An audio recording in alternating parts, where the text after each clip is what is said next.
គ្រប់ពេលបងតន់ ស្រុកកត់ខលណាពូស្រងតូចតន់ក៏ច្រើនលេងថ្លៃឬតបងព្រៀបបាតនឹងក្មេងពីមដៃទើបស្រងពិសីស្មានបងដឹងបងដឹងដែរគ្រាន់តែមិនច្បាស់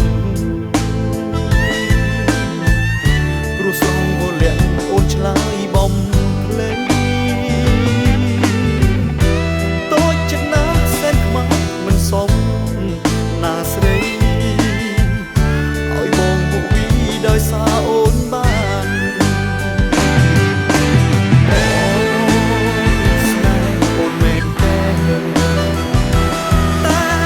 ចិត្តបងរែងសងស័យបានអូនប្រាប់បងត្រង់បងអើយនឹងធ្វើដល់បីទុកស្រីជានោះសំខាន់ឆ្លើយមួយម៉ាត់មកណាមានស្ងួនថាអូនស្មោះត្រង់ឬមួយយ៉ាងណាខ្វល់ខ្វាយណាស់បើអូននៅតែដោះសារតើធ្វើយ៉ាងណាទើបអូនយល់ចិត្ត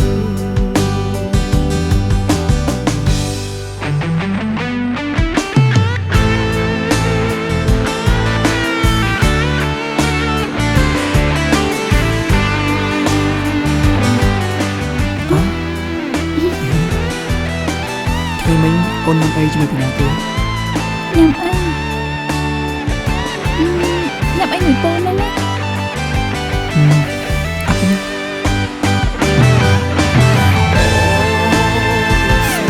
អូនមែនតែចិត្តបងរែងសងស័យ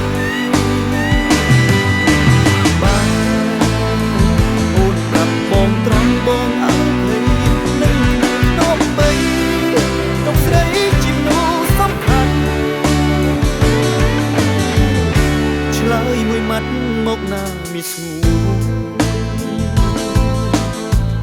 ថាអូនស្មោះត្រង់ឬមួយយ៉ាងណា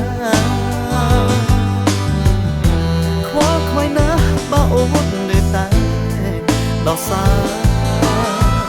តើធ្វើយ៉ាងណាទើបអូនយល់ចិត្តខ្វល់ខ្វាយណាស់បើអូននៅតែដោះសារតើធ្វើយ៉ាងណាទើបអូនយល់